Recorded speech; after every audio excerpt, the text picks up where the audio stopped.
Bueno, muy buenas tardes a todos. Es una fantástica audiencia. Yo tengo una luz ahí que me fastidia.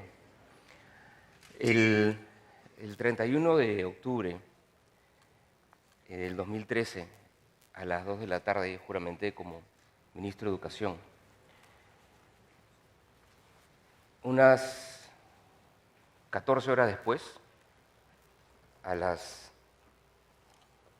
4 de la mañana, me llama el viceministro de ese entonces y me dice que un día después se iba a dar un examen para seleccionar unos 15.000 directores en todo el Perú. Un examen que se tenía que dar en locaciones en todo el país, en todas las regiones. Pero me decía que el software y parte del material que se tenía que repartir estaba a la mitad en Lima todavía. Y había que tomar una decisión. A las 7 de la mañana estoy entonces en el ministerio, me reúno con unas 15 personas, muchas de las cuales todavía no conocía, y bueno, tuvimos que tomar la decisión de suspender esa prueba, no se podía realizar. Unas horas después, llamo al presidente, le explico lo que está pasando, llamo al presidente de la Comisión de Educación del Congreso, me presento, le digo, bueno, soy Jaime Saavedra, ministro de Educación, acabo de juramentar, esto está pasando. Y menos de 24 horas después de haber juramentado, salgo en televisión pidiéndole disculpas a todos los maestros del Perú, porque esa prueba, en la cual postulaban decenas de miles de maestros para ser seleccionados en esas miles de plazas de directores, se tenía que postergar. Unos 3 semanas después sale este titular en El Comercio. Rara vez hay un titular sobre educación en el periódico. Y el titular decía, la educación del Perú en el último lugar. Habían salido los resultados de la prueba PISA, que es una prueba que se da en 65 países del mundo, que son países industrializados y los países más ricos de América Latina, países de ingreso medio y más ricos de América Latina.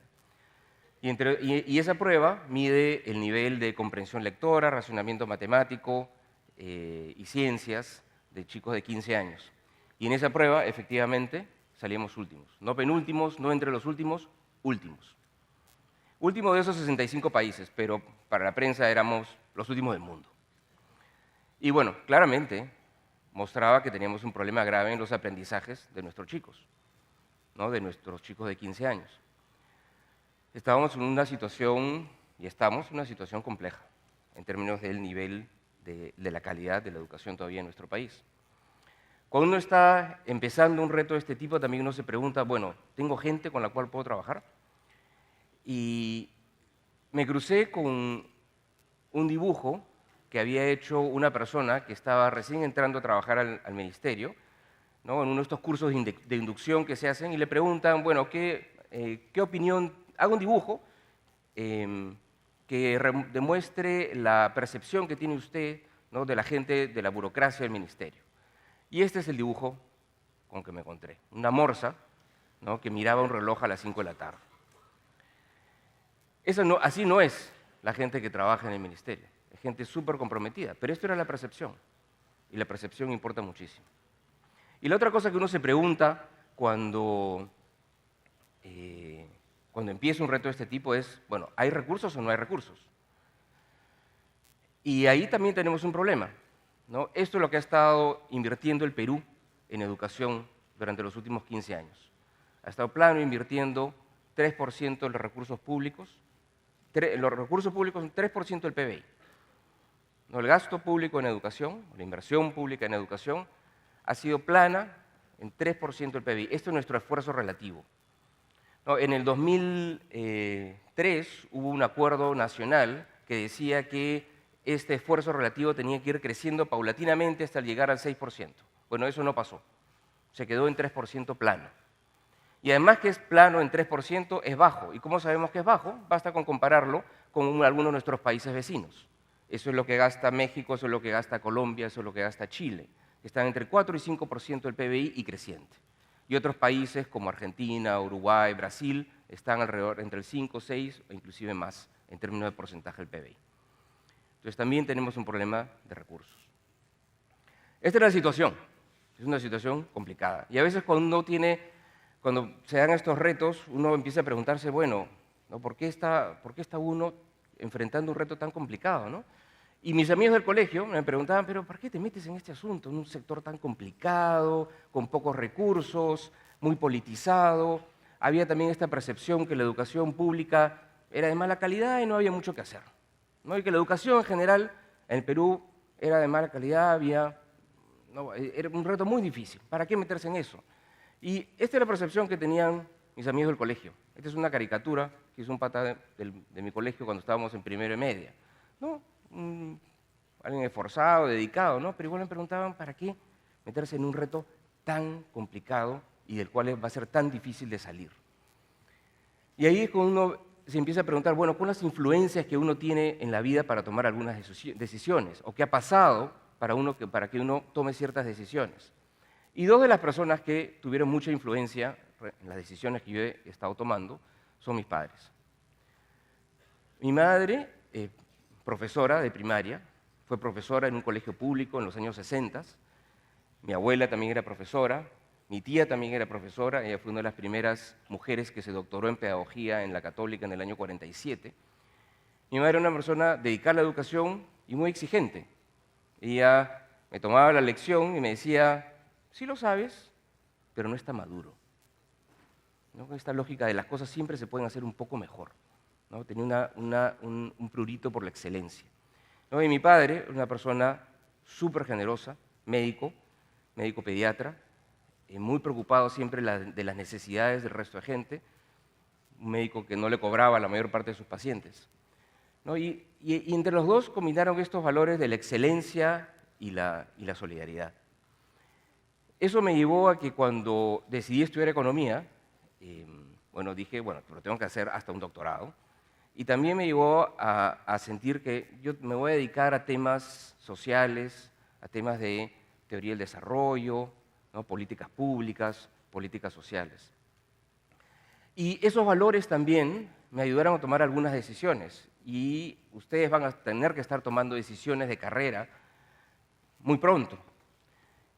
Una decisión que fue importante la tomé cuando, muy poco después de haber egresado de la universidad, yo estaba por ser nombrado en el Banco Central de Reserva, iba a trabajar cosas más bien de macroeconomía, y ser nombrado, estamos hablando del año 87, en el Banco Central, implicaba en esa época, bueno, un sueldo de más de $1000, implicaba préstamo para carro, préstamo para casa, en una época en que el crédito hipotecario no existía. Te pagaba una maestría también, pero me salí del banco Central, y me fui a GRADE. GRADE es el Grupo de Análisis para el Desarrollo, es un centro de investigación que todavía existe y ha crecido mucho, alguno de ustedes de repente lo conoce, que hace investigación social, hace investigación en temas educativos, en políticas sociales, políticas públicas en general. Entonces ahí era un sueldo de $400, totalmente incierto porque era por proyecto, si había proyecto había sueldo, si no había proyecto no había sueldo. Pero lo que me llevó a hacer eso es que yo quería hacer investigación y quería trabajar en temas sociales.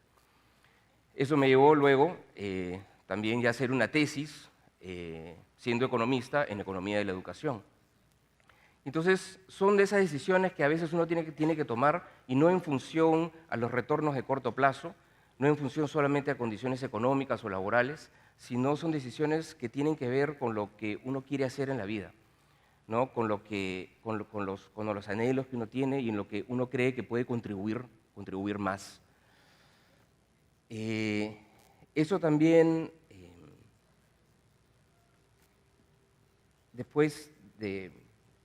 me llevó a que después ya de algunos años, ya trabajando en temas de desarrollo, 15, 20 años después, vino el Banco Mundial, trabajé más en cuestiones de pobreza, distribución del ingreso, y luego de un buen tiempo trabajando en estos temas, llegué al convencimiento que si hay una cosa que pueden hacer los países para que las familias prosperen, para que los países prosperen, para que pueda haber un país con igualdad de oportunidades en el cual todos puedan explotar su talento al máximo y todos puedan prosperar y pueda haber equidad además, si hay un tema en el cual tenemos que trabajar, es en educación. Ese convencimiento de que la educación es absolutamente crítica también fue muy importante en una conversación que tuve con el presidente antes de ser ministro. Sea el presidente, sea el ministro de Economía. Y la pregunta era, bueno, ¿qué hay que hacer? ¿Qué es lo importante que hacer? ¿En qué cosas tenemos que avanzar? Y un punto que yo puse fue, mire, el cargo más importante que hay en un país, aparte del ministro de Economía y Finanzas, obviamente, que estaba sentado ahí, si hay un cargo que es crítico, es el ministro de Educación. Porque si queremos hacerla como país, tenemos que reformar la educación. Si queremos que el proceso de crecimiento que hemos tenido continúe, si queremos realmente ser un país rico, si queremos pertenecer a la OECD, tenemos que hacerla en educación. Tenemos que reformar la educación. Y bueno, varios meses después, quizás un poco más de un año después, vino una llamada, una conversación. Dice, bueno, ¿te acuerdas que decías que el ministro de Educación es el cargo más importante? Bueno, ok, ministro de Educación. Y aquí estamos. Y ahí quiero aprovechar para compartir con ustedes algunos retos, no, algunos principios que yo creo que son críticos para enfrentar retos muy complicados, como el que estamos, como el que tenemos como país, como el que yo tengo como equipo, como el que tengo como ministro. Un primer punto para poder enfrentar un reto así de complicado es realismo. Nosotros tenemos que decirle al país lo complicado del problema que tenemos, lo grande del reto que tenemos si queremos reformar la educación. Nosotros en los últimos 4 años hemos podido empezar un proceso de revalorización de la carrera docente. Los sueldos de los docentes se han incrementado en 40%. Ustedes dirán, oye, eso es un montón, 40% está muy bien que estemos haciendo eso, pero eso hay que ponerlo en contexto. Y este es el contexto. El contexto es que el salario de los docentes hoy día, que llega con ese incremento a 1.800 soles, en promedio hoy día, es menos de un tercio de lo que era hace 40 años, cuando mi mamá era profesora. Entonces, efectivamente, hemos incrementado mucho, pero tenemos una ruta muy larga por seguir. Entonces, sí es muy importante que si decimos que algo ha mejorado, hay que ponerlo en contexto y decir, bueno, ha mejorado, pero respecto de qué meta es a la cual tenemos que llegar. Un segundo punto que quería mencionar es que se necesitan recursos. Y en el caso de educación, necesitamos más recursos. Aquí no hay magia. Necesitamos muchos más recursos en educación. Ahora, por un lado, uno siempre tiene que decir, y en política pública es crítico, es que los recursos que se tienen que gastar mejor y se tienen que gastar de manera más eficiente. Y efectivamente tenemos que ser mucho más eficientes en nuestros gastos y eso estamos empezando a hacer un cambio importante en la gestión del ministerio y de todo el sistema. Pero eso no va a ser suficiente. Mayor eficiencia no va a ser suficiente. Necesitamos una parte más grande de la torta. ¿Y a qué me refiero con eso? Necesitamos incrementar la participación de la educación en el presupuesto público. Y eso ya se empezó a hacer. La participación de la educación en el presupuesto público del 2011 era 15%. Hoy día está llegando a 18%. Ese es un movimiento en la dirección correcta. Pero tampoco va a ser suficiente. El tamaño de esa torta es 20% del PBI. ¿Y qué me refiero con esa torta? El tamaño del sector público es 20% del PBI. Y preguntarnos si este tamaño es suficientemente grande o no es una pregunta controversial, es una discusión bastante compleja. Pero solamente para poner algunas cifras y poner otra vez las cosas en contexto, el tamaño del Estado en Estados Unidos es 35%, el tamaño del Estado en Dinamarca, en Finlandia, es 50%. Y se está discutiendo, ¿no?, cuál cuál de esos números es más apropiado. De repente un tamaño del Estado de 50% ya inclusive es demasiado grande, ya puede tener un impacto negativo sobre el crecimiento, ¿no? Pero esa es una discusión de países que están entre 35 y 50. Nosotros estamos en 20. Con 20% de tamaño del Estado vamos a poder darle la calidad de servicios públicos que requieren los peruanos. Es una pregunta que tenemos que hacernos. Pero lo que sí es claro es que los recursos en educación van a tener que seguir subiendo. Y esto es una manera de verlo. Lo que ven ustedes en ese gráfico es el puntaje en matemáticas, en la prueba PISA justamente, que les mencioné al comienzo, y el gasto en educación. Cuando nosotros estamos por encima, cuando los países están por encima de $5.000 por alumno, ahí no hay una relación clara ya entre el rendimiento de los chicos y el gasto. O sea, si un país gasta $8.000, $10.000, $12.000 por alumno, los resultados pueden ser distintos, pero no necesariamente mejores. Pero esa es una discusión de ricos. Nosotros estamos en la primera parte de ese gráfico, en un gráfico donde claramente hay una relación positiva entre gasto y aprendizajes. Hasta $5.000 por alumno hay una relación claramente positiva entre gasto y aprendizajes. ¿Y en cuánto estamos nosotros? Estamos en 1.000. Estamos en 1.000. Con 1.000 no lo hacemos. Ese gasto tiene que ir subiendo paulatinamente. Ahora, ¿ha ido subiendo? Sí, ya empezó a subir. Ese 3% que yo les mencioné, que estaba plano durante muchos años, este año ya subió de 3% a 3.5%. Eso es un incremento en el gasto de 4.200 millones de soles. Es muchísimo dinero. Y eso es solamente el aumento. Ha sido 4.200 millones de soles. Que si lo dedicáramos enteramente a construir colegios, sería como equivalente a construir 1.000 colegios más o menos. Claro, lo estamos dedicando a muchas cosas, a maestros, colegios, programas pedagógicos, etcétera. Pero si lo dedicáramos a colegios, serían 1.000 colegios. Entonces es un incremento grande. Ya pasamos de 3% a 3.5%. Con el presupuesto del próximo año vamos a incrementarlo aún más y vamos a acercarnos al 4%. Pero todavía lejos de ese 5% en el cual está Chile o Colombia. Entonces es un esfuerzo que ya empezó, pero que tiene que continuar. Lo otro que necesitamos para enfrentar un reto complejo como el que tenemos es equipo. Y yo, afortunadamente, ahora podemos decir que contamos con un equipo de gente comprometida, con un equipo con sentido de trascendencia, con un equipo que sabe que el trabajo que está haciendo puede tener un impacto en el día a día en lo que hacen los maestros y en lo que hacen los chicos. Un equipo que además tiene que ser multidisciplinario. Necesitamos pedagogos, necesitamos profesores, pero también necesitamos ingenieros, arquitectos, gerentes públicos, economistas, administradores. Y eso es lo que tenemos ahora en el Ministerio. Y ese compromiso de ese equipo a veces se ve en hechos muy concretos. Y aquí les quiero mostrar las fotos de 2 aulas prefabricadas que se tuvieron que instalar para mejorar las condiciones de 40 chicos en un pueblito que se llamaba Chapray, en Huánuco, a 4.200 metros de altura. El punto es cómo llevar esas 2 aulas prefabricadas. La quisimos llevar en helicóptero, pero no se podía, porque a esa altura un helicóptero solamente carga 400 kilos. Necesitábamos más de 10 viajes para poder hacerlo. Y el camino carrozable más cercano está a 6 horas. Entonces, esas aulas, como ven en la última foto, se tuvieron que llevar en mula. Esa fue la única manera de llevar esas aulas a ese pueblito. Pero ese es el equipo que necesitamos. Ahí ven ustedes también que es un aula, ven la parte de adentro del aula, es un aula moderna, que ya tiene todas las condiciones, y necesitamos un equipo que esté dispuesto a hacer eso.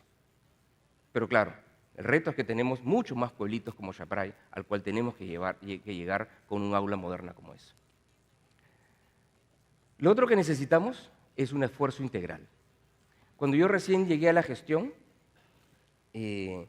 alguien me dijo, mira, esta educación es un problema muy complicado. O sea, hay demasiados frentes, hay demasiados temas, dedícate a un par de cosas ¿ya? Y te olvidas del resto. Craso error, es un pésimo consejo.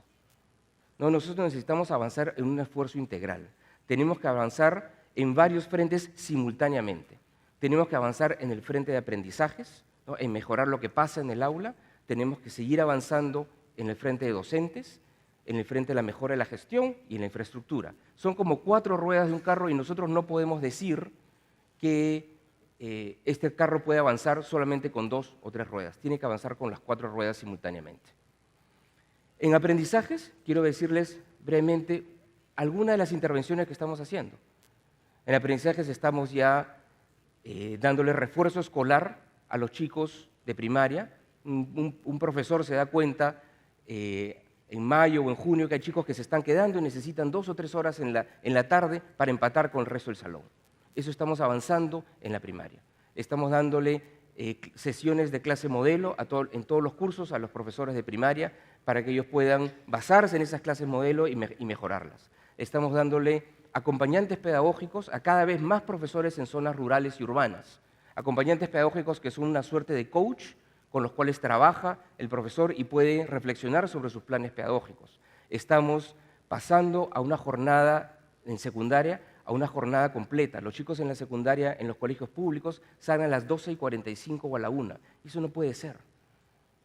Los chicos ahora, en 1000 colegios públicos, están saliendo a las 3 de la tarde con un nuevo modelo pedagógico en el cual tienen más horas de inglés, más horas de matemáticas, más horas de educación para el trabajo, hay psicólogo, hay tutor, hay más capacitación para los profesores, hay un laboratorio de inglés y luego el colegio sigue siendo parte de sus vidas porque el colegio está a su disposición para actividades extracurriculares en la tarde. Ese es el modelo de secundaria que necesitamos para todo nuestro colegio de secundaria. Pero hemos logrado avanzarlo en 1000. Pero tenemos que llegar a 8000.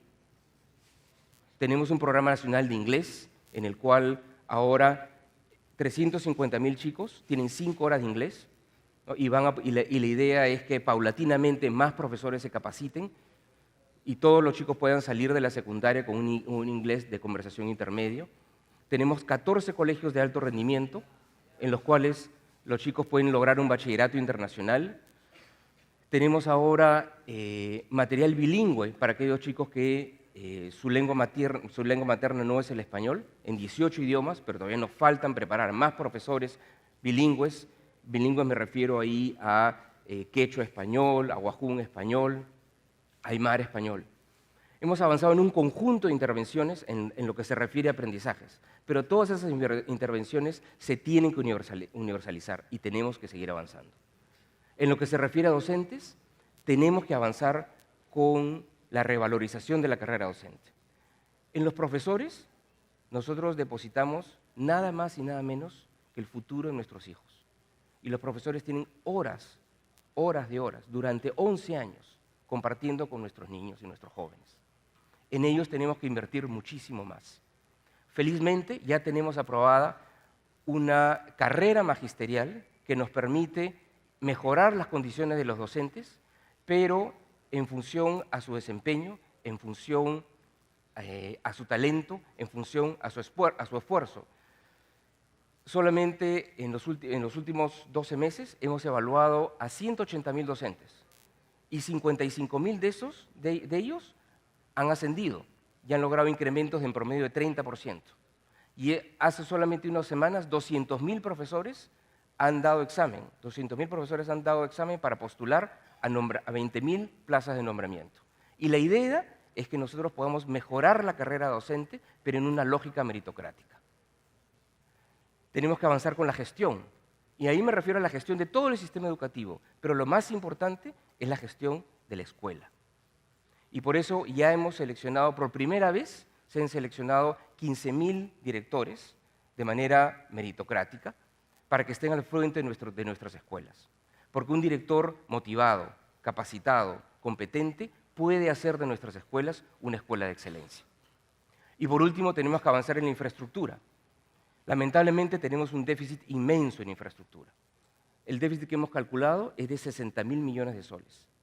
Cada uno de los últimos 3 años hemos estado invirtiendo 3.000 millones de soles en infraestructura. 3.000 millones de soles es mucho dinero.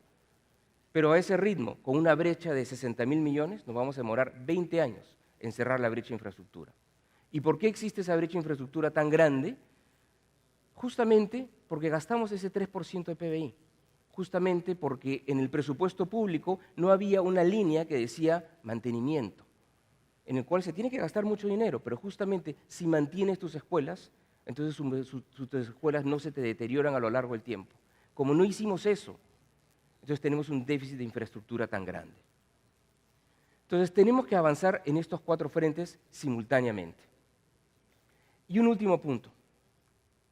Hablé de realismo, hablé que necesitamos dinero, necesitamos tener un equipo motivado y con sentido de trascendencia, necesitamos un esfuerzo integral y necesitamos inspiración.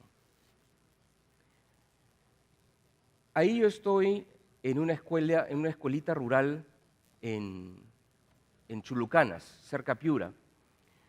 La escuelita se ve bien, pero es un aula que ahí la ven ustedes con bastante material pedagógico, pero eso es todo. Eso es toda la escuela. Afuera de esa aula es un terral. Pero ven ahí ustedes chicos súper entusiasmados porque hay una excelente profesora. Esta es una escuela multigrado, hay chicos de primero, segundo y tercer grado. Yo estoy sentado ahí como uno más de ellos. La estatura me permite pasar piola. Y esas caritas que ven ustedes ahí, esas caritas son nuestra inspiración. El reto que tenemos como país es que hay 6 millones de esas caritas. Y hay 9 millones de padres de familias preocupados por la educación de esas caritas. Y hay 400.000 profesores trabajando en 50.000 locales escolares.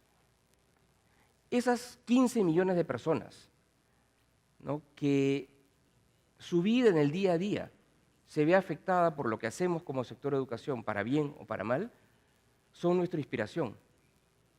Y esas 15 millones de personas se merecen que nosotros, como país, tengamos el convencimiento que la educación en el Perú puede ser de excelencia. Tenemos que tener el convencimiento, en particular, que la educación pública en el Perú puede ser una educación de excelencia. Pero eso requiere un compromiso y un esfuerzo financiero, un compromiso político y un compromiso de gestión sin precedentes. Y cuando digo sin precedentes es literal, es literalmente sin precedentes porque nunca lo hemos hecho. Nunca lo hemos hecho como país. No lo hemos querido hacer como país. Bueno, ahora tenemos una ruta. Se ha empezado una ruta que si la continuamos, ¿no?, vamos a poder tener una educación de excelencia, pero requiere que sea una ruta que se continúe por muchos años. Varias veces me han preguntado, bueno, pero si tenemos ya una ruta que es factible, ¿no?, es una ruta que no es física nuclear, ¿no?, lo que les mencioné yo hace un rato, ¿no?, de mejorar los programas pedagógicos, de revalorizar la carrera docente, de construir más infraestructura. No les mencioné lo que tenemos que hacer también y el reto que tenemos ahora con la educación superior. Ya tenemos una ley universitaria que nos permite que el Estado tenga un rol rector en la educación superior universitaria y que nos permita asegurar que todas las universidades y todos los institutos, ¿no?, tengan una educación, provean de una educación que al menos tenga un estándar básico de calidad y que todas las universidades también busquen una excelencia, que todas las universidades busquen formar no solamente profesionales sino ciudadanos. Todo eso que tenemos que hacer en la educación básica y en la educación superior no es física nuclear, no es algo imposible de hacer, pero requiere esfuerzos sin precedentes. Mucha gente me pregunta a veces, bueno, pero si estamos en esa ruta, es una ruta difícil, pero es una ruta que se tiene que continuar. ¿Cuál es la garantía? ¿Cuál es el candado que podemos poner para que esa ruta de reforma en la educación se pueda mantener? ¿El candado es una ley? No, una ley se mata con otra ley. ¿El candado es un acuerdo político, un acuerdo nacional? Puede ser, pero ya tuvimos un acuerdo nacional sobre educación en el 2003 que no se cumplió. El candado, en verdad, son ustedes. El candado es esta generación. Ustedes tienen el compromiso y la responsabilidad con la educación que ya tienen, ¿no?, de asegurar que más peruanos, mejor dicho, que todos los peruanos tengan la oportunidad de tener una educación como la que ustedes han tenido. Y además ustedes, dentro de muy poco, nos van a dirigir los rumbos de este país. Ustedes, entonces, son esa generación que puede constituirse en ese candado, que haga que estas políticas no sean políticas de gobierno, sino que sean políticas de Estado que trasciendan de gobierno a gobierno. Ustedes tienen que ser el candado que haga que esta aspiración de que la educación en el Perú y en particular la educación pública en el Perú, pueda ser de excelencia. Ustedes son ese candado. Si ustedes logran eso y logramos nosotros como país, logramos eso como país, como sociedad, podremos darle a nuestros niños, a nuestras niñas y a nuestros jóvenes la educación que se merecen. Muchas gracias.